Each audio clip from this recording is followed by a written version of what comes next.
Hajdučka trava ili hajdučica.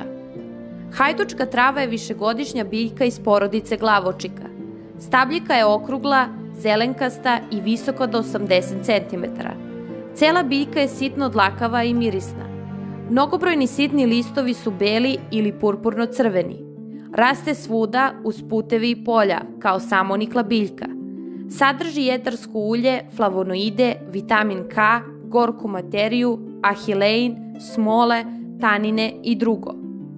Hajdučka trava pomaže kod šuljeva, čisti i jača krv, posebno je korisna za lečenje jetre, slezine, gušterače, žutice, groznice, lupanja srca, bolova u krstima i leđima, neredovnih menstruacija, nesanica, raznih osipa, čireva itd.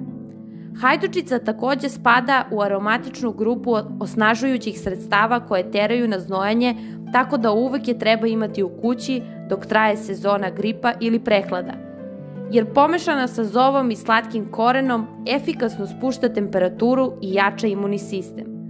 Kod hemoroida može se upotrebiti na dva načina.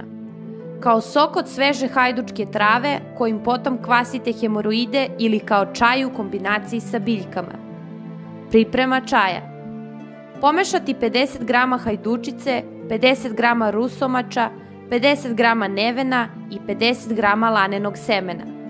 Uzeti 4 supene kašike smeše i preliti litrom ključale vode. Promešati, kuvati još 2 do 3 minuta, poklopiti i ostaviti da odstoji pola sata. Procediti i piti u toku dana posle jela. Kada se skroz ohladi, čuvati u frižideru.